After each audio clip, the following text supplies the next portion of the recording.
Ahadun min tilka abwabi kulliha. Sahabat ini bertanya, "Ya Rasulullah, adakah seseorang yang dipanggil dari semua pintu jannah?" Jadi ada orang yang dipanggil dari semua pintu zikir manggil, pintu jihad manggil, pintu haji manggil, semua pintu jannah mempersilakan dia, memanggil dia untuk masuk. Rasulullah ketika ditanya, "Fahal yud'a ahadun min tilka abwabi kulliha?" Qala, "Na'am," kata Rasulullah. Iya, ada. Sahabat ini bertanya, "Lalu siapa ya Rasulullah?" Rasulullah menjawab, "Wa arju an takunu minhum." Engkau adalah salah satu di antaranya. Jangan bayangkan. Jenengan tanglet Kanjeng Nabi wonten napa? Tiang orang yang dipanggil dari semua pintu jannah. Ada. Sinten? Awakmu, bayangkan. Itu kalau kita yang bertanya dijawab begitu.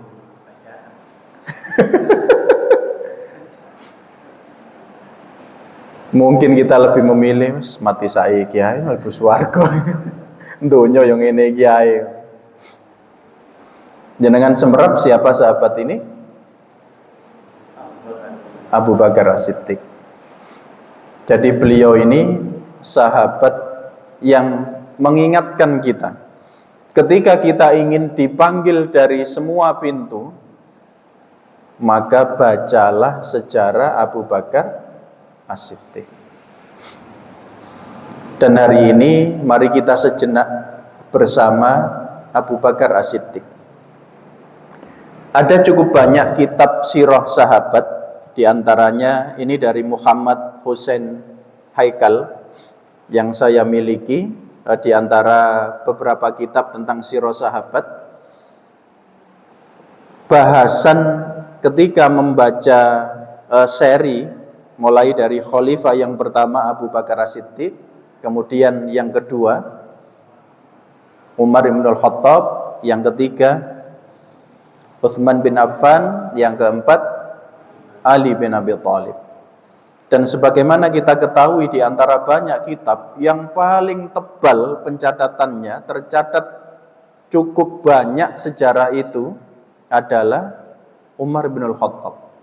Jauh lebih tebal. Buku-buku ketika itu seri Khulafaur Rasyidin, sejarah tentang Umar itu tercatat sangat banyak. Penaklukan-penaklukan, wilayah-wilayah itu era Sayyidina Umar bin Al-Khattab itu cukup banyak. Nah, ketika kemudian membaca buku tentang Abu Bakar As-Siddiq, ternyata Masya Allah, kita melihat karakter Abu Bakar dan Umar ini benar-benar fastabiqul khair, berlomba-lomba dalam kebaikan. Bagaimana caranya agar mereka ini saling unggul, saling mengungguli dalam hal kebaikan. Wa ta'awanu 'alal birri wa taqwa wa la ta'awanu 'alal itsmi wal 'udwan. Kita diingatkan hal tersebut. Di antaranya saya ingin membacakan salah satu hadis ketika Rasulullah SAW beliau sakit dan menunjuk siapa yang menggantikan beliau dalam melaksanakan sholat. Sebelumnya, untuk mengingatkan kita kembali, Rasulullah Muhammad SAW, beliau meninggal itu di usia berapa Bapak Ibu? Sejarah mencatatnya 63. Dan beliau meninggal di kota apa? Tenbuli, mboten nyelawat ya. Mangkane supe. Madinah. Sampai hari ini kita bisa berkunjung ke makam Rasulullah itu dalam wilayah Masjid Nabawi di Madinah.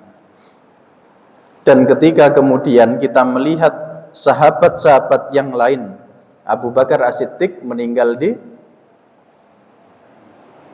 makamnya Abu Bakar As-Siddiq di mana?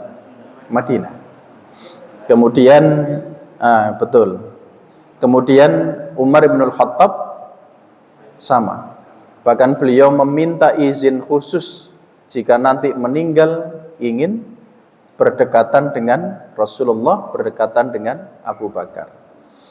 Kemudian Utsman bin Affan juga di Madinah. Ali bin Abi Thalib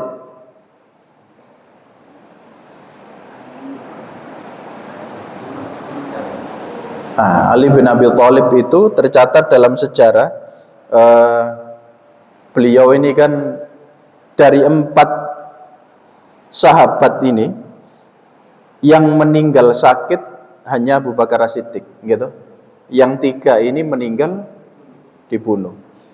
Termasuk peristiwa Ali bin Abi Thalib. Yang membunuh itu ketika saya membaca sejarahnya punya dalil juga. Jadi punya dalil kenapa Ali bin Abi Thalib harus dibunuh sampai begitu.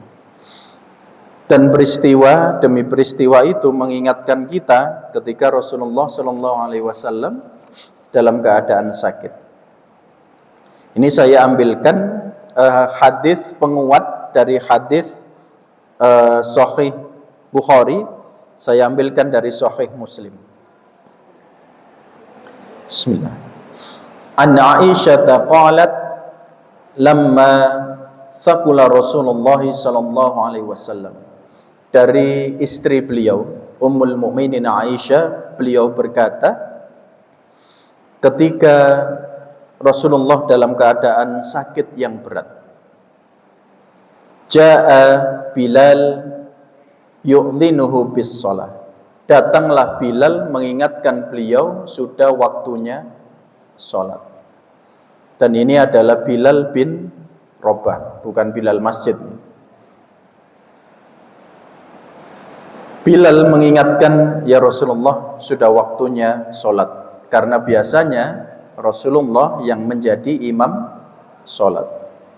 Faqala, Rasulullah kemudian bersabda, muru Abu Bakrin fal yusolli bin nas.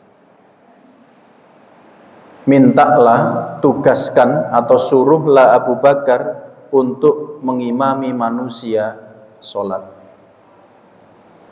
Qalat, Ummul Mukminin Aisyah berkata, fakultu, lalu aku kemudian berkata, ya Rasulullah, inna Aba Bakrin rajulun asifun wa innahu mata yakum maqamaka la yusmi'un nas. Ummul Mukminin Aisyah menyampaikan, ya Rasulullah, sungguh Abu Bakar itu rajulun asifun, pria yang dia ini perasaannya lembut.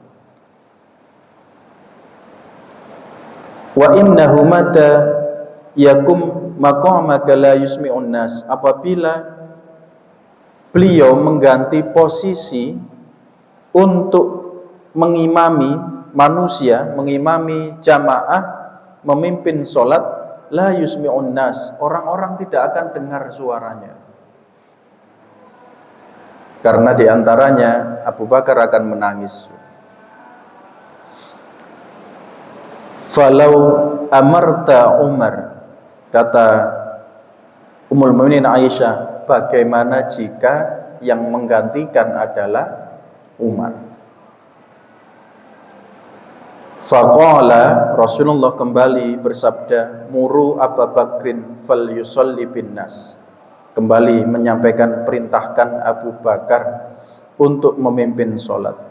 Qalat, Ummul Mukminin Aisyah tetap, fakultu, lalu aku berkata, li Hafsata qaulilah. Lalu Ummul Mukminin Aisyah merasa kalimatnya kepada Rasulullah tertolak bisi istri Rasulullah yang lain, yakni Hafsah. Maksudnya apa? Sampaikan bahwa yang menjadi imam itu Umar saja, maksudnya begitu.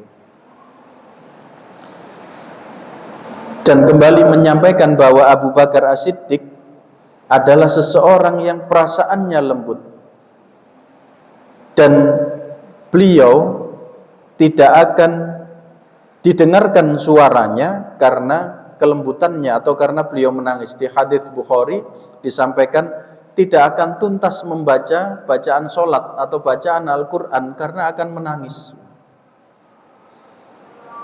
Falau amarta Umar, bagaimana jika Umar yang menggantikan? Kalimat ini terulang 3 kali sampai 4 kali. Jadi Rasulullah menyampaikan sudah, perintahkan Abu Bakar. Istri beliau menyampaikan jangan, Umar saja. Pertimbangan istri beliau adalah Umar ketika menjadi imam suaranya lebih lantang, istilah kita luwe tatak, tidak akan menangis gitu. Kemudian Rasulullah menyampaikan qalat fa'amaru Abu Bakrin yusalli bin nas. Rasulullah tetap menyampaikan demikian. Inna kunna la'atunna sawahibu Yusuf. Sampai Rasulullah menyampaikan, sungguh kalian itu seperti wanita-wanita yang menggoda Yusuf. Sampai begitu kalimat Rasulullah. Maksudnya apa? Berupaya untuk mengganti Abu Bakar menjadi imam, digantikan oleh Umar ibnul Khattab. Ketika Rasulullah menyampaikan demikian, sudah berhenti istri Rasulullah, tidak berani. Karena sudah diberitahu, awakmu kok koyok wong wedok sing kuda Yusuf. Itu kan kalimat tidak nyaman sebenarnya gitu. Tapi istri beliau kemudian, wah iki wis gak sida wis. Mungkin begitu kalau perasaan kita. Seperti halnya kita begitu. Ketika kalimat kita sudah kalimat yang tidak nyaman, orang yang kita ajak ngobrol pasti menahan diri. Lalu kemudian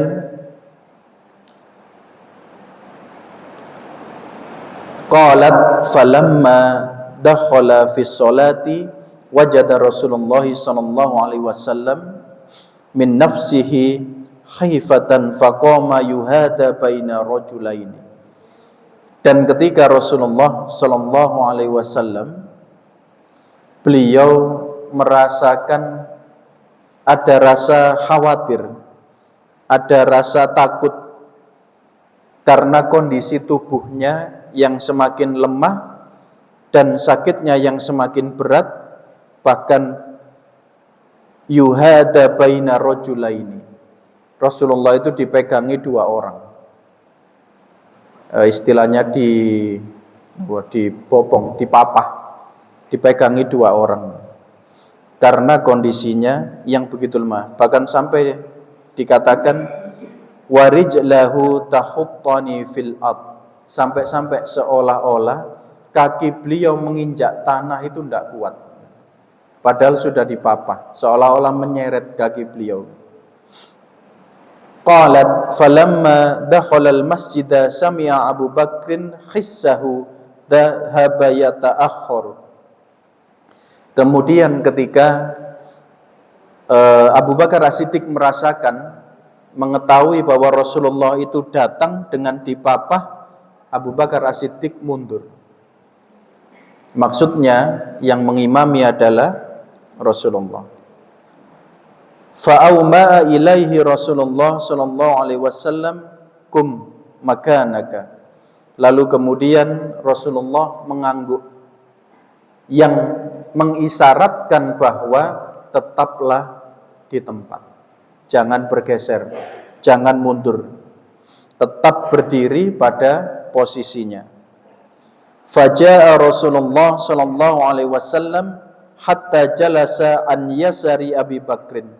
Lalu Rasulullah sallallahu alaihi wasallam, awalnya tadi Abu Bakar berdiri, jamaah berdiri, Rasulullah datang, Rasulullah posisinya duduk di sebelah kiri Abu Bakar. Jadi Rasulullah duduk di sebelah kiri, Abu Bakar di sebelah kanan, jamaah ada di belakang Abu Bakar posisinya.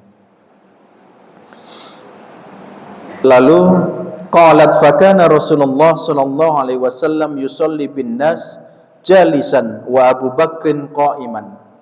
Lalu Rasulullah sallallahu alaihi wasallam memimpin salat sementara Rasulullah kondisinya duduk, Abu Bakar dan jamaah posisinya berdiri. Wa Abu Bakrin qa'iman, Abu Bakar berdiri. Yaqtadi Abu Bakrin bis salatin Nabi sallallahu alaihi wasallam wa yaqtadin nas bis salati Abi Bakrin. Abu Bakar As-Siddiq mengikuti gerakan Rasulullah, jamaah mengikuti gerakan Abu Bakar.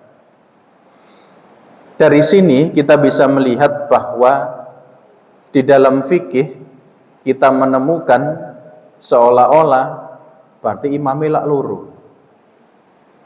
Imamnya satu Rasulullah, dua Abu Bakar. Abu Bakar mengikuti Rasulullah, jamaah mengikuti Abu Bakar. Nah, di sini kita diingatkan terkait fikih yang mengajarkan ketika sejak awal imam itu duduk ketika sholat, maka makmum ikut duduk. Namun ketika kemudian dalam kondisi, karena nanti ada hadis terkait dengan ketika imam duduk, Rasulullah menyampaikan makmumnya duduk. Namun ketika misalkan imam ini awalnya berdiri, lalu di pertengahan sholat karena tidak kuat imamnya duduk, maka jamaah posisinya tetap berdiri, tidak duduk. Nah, ini dalam fikih nanti bisa dikaji terkait hal tersebut. Di sisi yang lain kita menemukan bahwa Abu Bakar itu mengeraskan di dalam hadis Bukhari, kalimatnya seperti ini. Wa Abu Bakrin yusmi'un nasa takbira. Dan Abu Bakar memperdengarkan takbir, artinya suaranya keras kepada jamaah. Jangan ingat ketika sholat Id di Makkah, melihat video ini. Di Makkah ada mukabbir namanya, orang yang mengeraskan suara takbir. Imam biasanya datar, Allahu Akbar, mukabbirnya Allahu Akbar. Ya. Di Indonesia wonten mboten? Ndak ada. Ya. Kenapa? Pertanyaannya. Wis krungu. Napa ten Mekah niku meke mboten weco tambahan. Nggih. Sone tambah jos niku. Kenapa masih seperti itu? Nah, diantaranya ini, sejarah ini yang mengingatkan. Ketika kemudian dulu belum ada mic, mukabbir itu ada di beberapa titik ketika sholatnya itu jamaahnya banyak. Sholat Jumat, sholat Id, jamaahnya banyak. Khawatir tidak terdengar, maka mukabbir itu di posisi-posisi di titik-titik penting. Sehingga ketika imam ruku atau sujud yang jauh tetap tahu dengan mengikuti mukabbir tadi. Nah, sekarang sudah ada pengeras suara. Namun bisa jadi kita temukan karena pernah ketika sholat Id listrik mati. Itu pernah itu. Sehingga ketika kemudian tidak ada yang mengeraskan suara takbir, jamaah itu bingung karena posisinya banyak. Itu pernah. Nah, ketika hal tersebut terjadi, maka justru dianjurkan agar sholat itu suara takbirnya dikeraskan. Kalau imam yang bengok, berat sudah. Pun maca Fatihah, maca surat, takbirnya bengok. Waduh, mantun salam suaranya entek. Beberapa ustadz itu ketika kami menyiapkan masjid, ada yang sampai-sampai memesan. Mesan apa? Mic. Suaranya tolong agak dikeraskan ya. Sampai begitu. Kenapa? Suara ini ketika kemudian sering digunakan, baik itu ngimami, kemudian khutbah misalkan, kadang-kala habis suaranya. Sehingga kemudian dalam hal tersebut maka boleh ketika kemudian mukabbir itu ada. Kalau terkait dengan Bilal, Bilal di hadis ini dengan Bilal di Indonesia itu tupoksinya beda. Dan Ramadan itu di beberapa masjid kita menemukan Bilal sholat tarawih. Ya. Walaupun ini tetap saja kita harus teliti, boleh tidak sejatinya mengeraskan suara kita di dalam masjid. Mengeraskan dalam arti apa? Berok-berok nih gitu. Kadang kan kebablasan. Allahumma sholli ala Muhammad. Niku enten nggih anjene niku. Enten mawon jawaban bukan Allahumma sholli alaihi itu ada. Nggih, kadang niku ngoten. Tambah lari alit-alit kadang kali guyon ale-ale ngoten Pak. Waduh arek-arek iki nek gak dielingno bahaya. Nah ini saya ingat salah satu kajian, ada salah seorang syekh itu ketika membaca hadits, misalkan seperti tadi qala Rasulullah sallallahu alaihi wasallam, ada yang mengeraskan suara. Kemudian syekhnya mengingatkan, ya akhi, jangan gitu. Kita tidak diperkenankan melakukan itu. Ada yang sampai mengingatkan demikian karena kadang berlebihan. Ini kehati-hatian kita.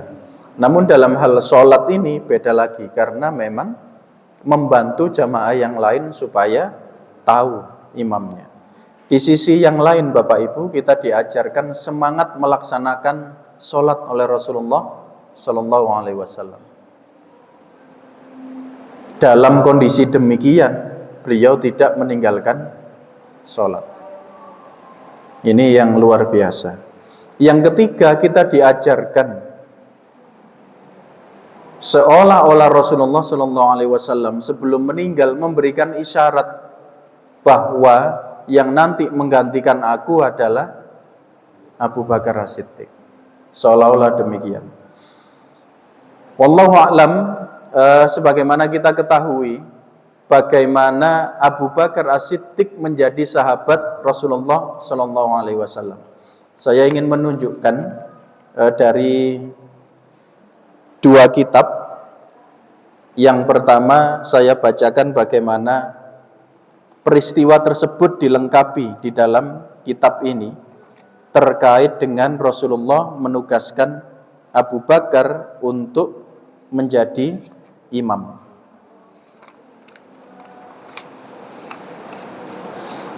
Di antaranya ketika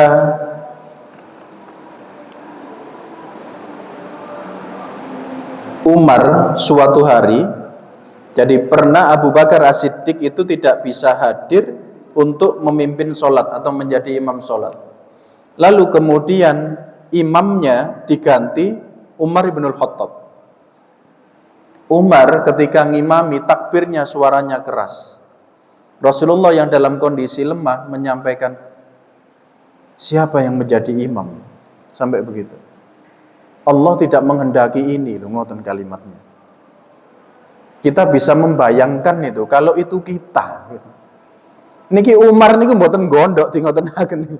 Sayyidina Umar ini tetap bersahabat dengan Abu Bakar. Bayangkan setelah kita ngimami kemudian Rasulullah menyampaikan, Allah itu tidak menghendaki demikian. Jangan bayangkan. Mboten langsung dak ngoten kalau kita.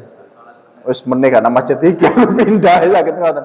Namun Sayyidina Umar tidak begitu. Memahami ya Allah. Nah ini diantaranya beberapa peristiwa itu menunjukkan bahwa Masya Allah inilah persahabatan yang kita contoh itu yang seperti ini. Kenapa sampai demikian? Nah, membaca sejarahnya ini saya ambilkan dari salah satu kitab. Namun membaca kitab ini kita harus memilah, kita harus melihat keterangan ulama. Saya printkan sebagian karena kitabnya 26 jilid. Membahas mulai dari para sahabat, tabi'in, tabi'in hingga para tokoh ulama salafus sholih disampaikan. Nah diantaranya saya ingin menunjukkan, ya Allah, bagaimana persahabatan Abu Bakar As-Siddiq dengan Rasulullah Sallallahu Alaihi Wasallam. Saya bacakan terjemahnya.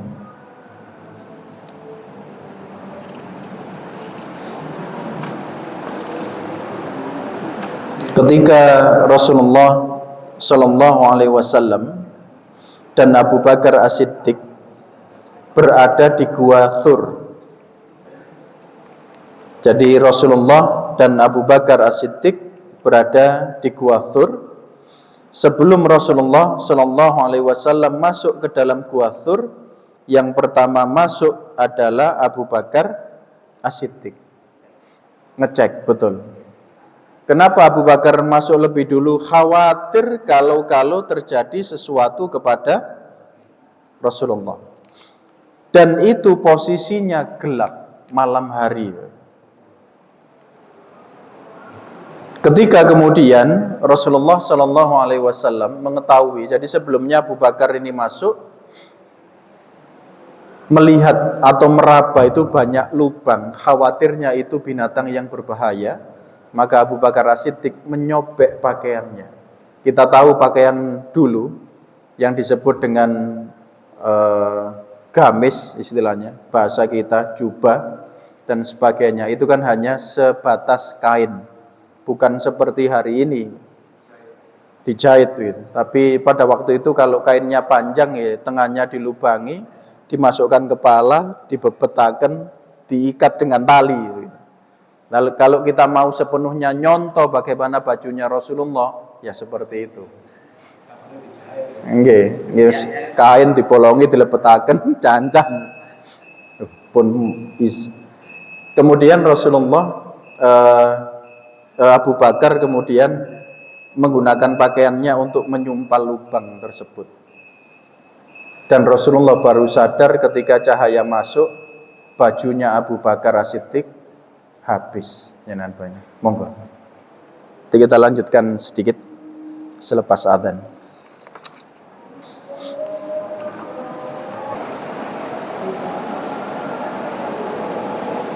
Baik, sedikit saya lanjutkan. Sejenak kita bersama Abu Bakar As-Siddiq. Ketika kemudian cahaya masuk pada pagi hari, Rasulullah bertanya kepada Abu Bakar As-Siddiq, "Di mana pakaianmu wahai Abu Bakar?" Abu Bakar memberitahu beliau apa yang telah dia perbuat. Kemudian Nabi mengangkat tangannya dan berdoa, "Ya Allah, jadikanlah Abu Bakar bersamaku pada derajatku di hari kiamat."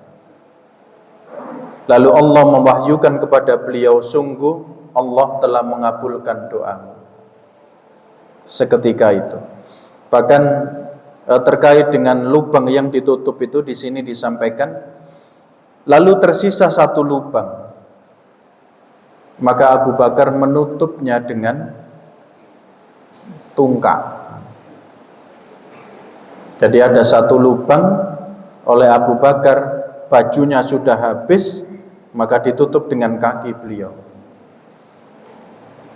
Saya membaca sejarah yang lain, ketika waktu itu Abu Bakar pernah disengat oleh binatang buas, binatang liar, dan Abu Bakar tidak berani untuk membangunkan Rasulullah. Jangan bayangkan Abu Bakar As-Siddiq dengan banyak kebaikannya. Kemudian ada satu peristiwa ketika Rasulullah Shallallahu Alaihi Wasallam wafat. Ini pertanyaan ketika dulu saya masih mukim di pesantren. Ada salah seorang wali santri datang menanyakan peristiwa ini. Pertanyaannya adalah terkait dengan ketika Rasulullah Shallallahu Alaihi Wasallam diberitakan wafat, yang paling tidak percaya itu adalah Umar bin Khattab. Setiap orang yang mengatakan Rasulullah wafat oleh Umar dimarahi, bahkan dikatakan akan dibunuh oleh Umar. Oh, nanti ngomong Kanjeng Nabi mati, pateni kon. Bahasa kita mungkin begitu. Sampai seperti itu Umar. Lalu yang Masya Allah, siapa yang bisa menenangkan Umar bin Khattab adalah Abu Bakar As-Siddiq.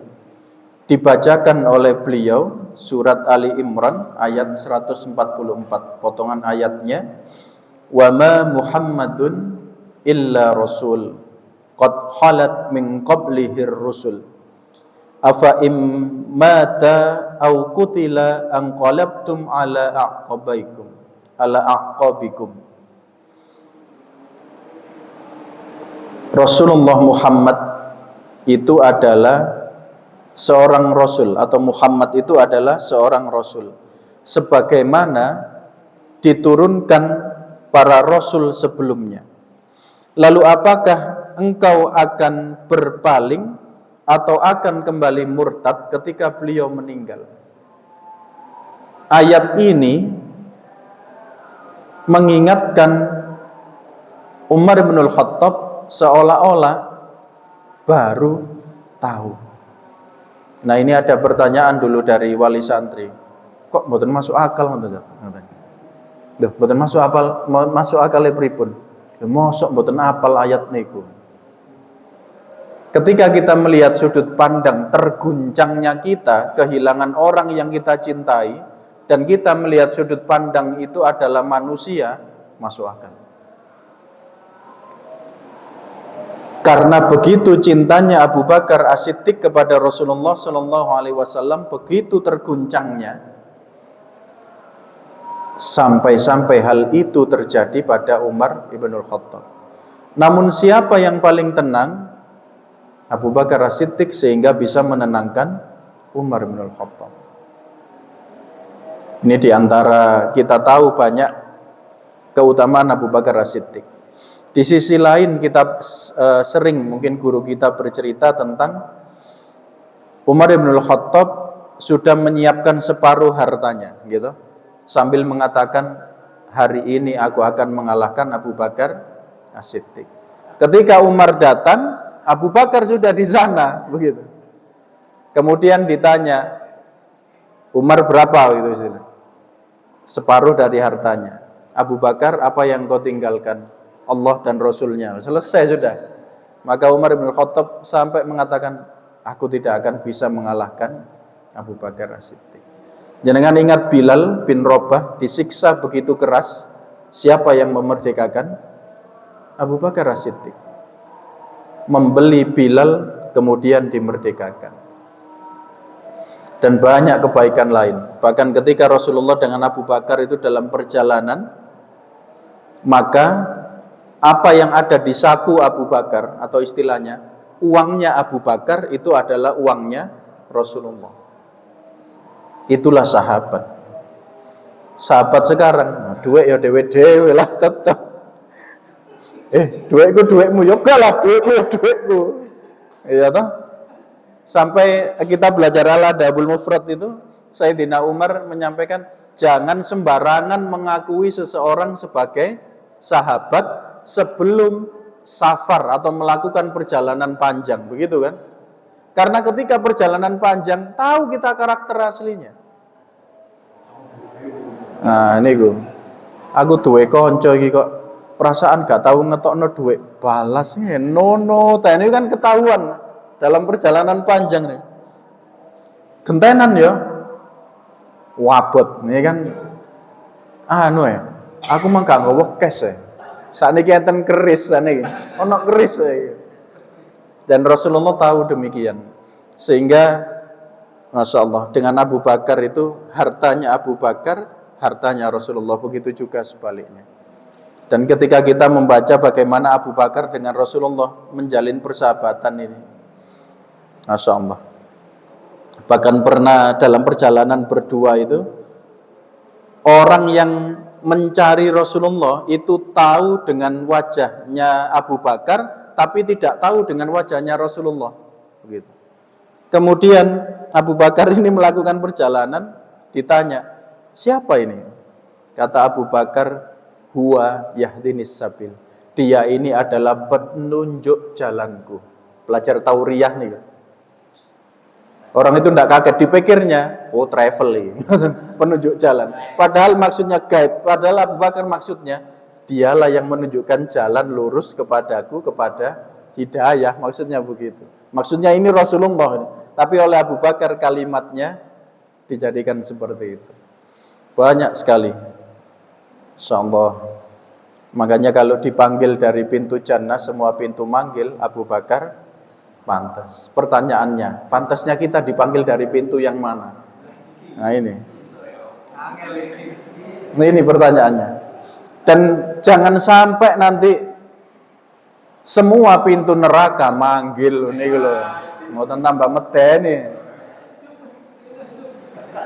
Jahanamnya, ya, sakornya, doh, mboten wedi ya teman. Insyaallah ini sedikit tentang, monggo.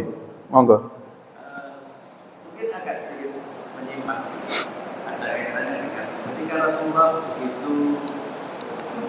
digambarkan bahwa Rasulullah itu manusia. Kemudian ketika sebagai Rasul, dia banyak memberikan seperti harapan ataupun sebuah motivasi atau sebuah janji. Mungkin karena Allah juga apa yang terjadi. Janjinya kepada sahabat bahwa kamu masuk kepada Abu Bakar tadi. Masuk ketika ada sahabat yang dulu kamu bisa pojok begitu kan ya? Banyak janji dan pada sahabat. Nah, ada beberapa mungkin ulama tafsir juga yang mengatakan bahwa Rasulullah itu tidak otomatis itu masuk surga. Ini apa yang mendasari ulama itu? Apakah ada yang mendasari bahwa setiap manusia tidak ada janji masuk surga?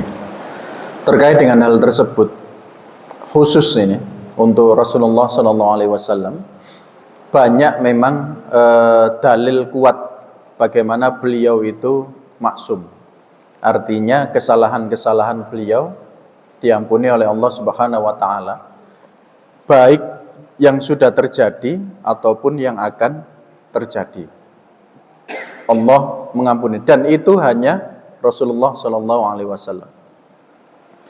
Sehingga kaitannya dengan tafsir tersebut, saya pribadi perlu belajar lagi, karena dari mana beliau mengambil sudut pandang bahwa Rasulullah tidak otomatis masuk jannah. Sementara di sisi yang lain, siapa yang jihad fisabilillah, syahid, tidak punya hutang, maka dia akan lepas dari hisab, otomatis masuk jannah. Nah, ketika kemudian ada yang menyampaikan tafsir demikian, kita lihat dulu tafsir apa, bagaimana beliau mengambil sudut pandang tersebut, kemudian kita juga mengambil atau memunculkan bagaimana sudut pandang ulama tafsir yang lain.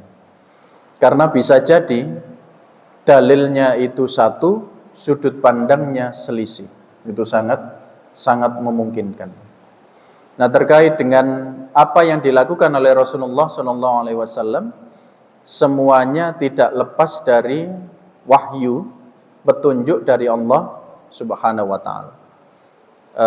Tidak mungkin itu adalah syahwat beliau, tidak mungkin itu adalah akal-akalan beliau, begitu.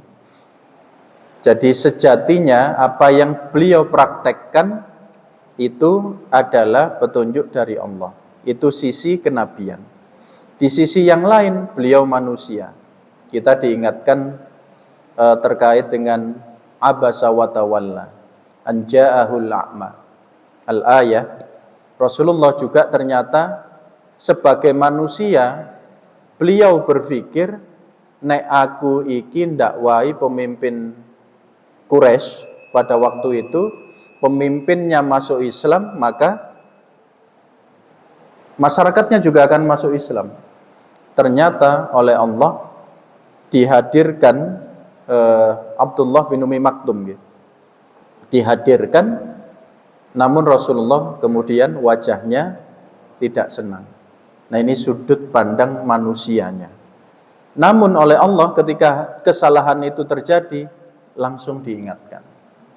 Nah, artinya kesalahan tersebut otomatis terhapus karena langsung diingatkan. Ini diantaranya Rasulullah baik sebelumnya, sesudahnya, maka beliau dosanya diampuni oleh Allah Subhanahu wa taala. Ada hadis, jangan ingat ketika Rasulullah kakinya bengkak, sholat sampai kakinya bengkak. Kalau kita bengkak karena ini diantaranya. Cukup banyak kalau terkait dengan Rasulullah itu kesalahannya diampuni oleh Allah Subhanahu wa taala. Kalau kita berbicara tentang hadis, maka kita mengenal ada tasri'iyah wa ghairu tasri'iyah. Ada hadis itu yang berimplikasi terhadap hukum itu harus kita laksanakan, ada juga yang itu tidak harus kita laksanakan. Seperti tadi. Maka tidak jarang ikhtilaf itu muncul. Kalau kita ingin benar-benar meniru pakaian Rasulullah Sallallahu Alaihi Wasallam, benar-benar meniru, maka bukan seperti ini pakaian kita. Itu diantaranya. Kita tahu bagaimana pakaian Rasulullah. Jika kita ingin benar-benar meniru pakaian Rasulullah, maka bahannya juga bukan bahan ini. Apa bahan yang dipakai oleh para sahabat untuk pakaian? Domba, gitu, kulit domba. Sehingga ketika kita membaca sejarah sholat Jumat mandi itu, diantaranya adalah sahabat ini di dalam masjid, masjidnya panas, berdesakan, berkeringat, hingga masjid itu bau seperti domba atau biri-biri. Nah, ini diantaranya. Bahkan seringkali ketika kemudian memakai pakaian itu, kehujanan, maka baunya seperti biri-biri atau domba itu. Nah, kalau kita ingin benar-benar niru, itulah pakaian kita. Ini yang dimaksud diantaranya ghairu tasri'iyah. Apakah kita harus memakai pakaian yang seperti itu walaupun Rasulullah suka dengan bahan itu? Tidak. Artinya tidak menjadi wajib. Tidak terikat oleh aturan pakaian. Modelnya bebas, bahannya bebas kecuali yang terlarang. Yang menjadi syarat pakaian kita itu adalah menutup aurat. Nah, ini diantaranya. Sehingga kaitannya dengan sudut pandang tadi, saya akan mencoba mencari dulu, atau kalau jenengan ada literaturnya, siapa ulama yang menyampaikan demikian, kita telusuri dulu, kita hadirkan dulu seperti apa sudut pandang beliau. Itu akan lebih enak secara ilmiah, bisa didudukkan sehingga kita tahu duduk masalahnya. Insyaallah demikian. Baik, ini yang bisa saya sampaikan malam hari ini. Mudah-mudahan bermanfaat untuk kita semua. Kita tutup dengan doa kafaratul majelis. Subhanakallahumma wa bihamdika asyhadu an la ilaha illa anta astaghfiruka wa atubu ilaik. Ihdinas siratal mustaqim. Wassalamualaikum warahmatullahi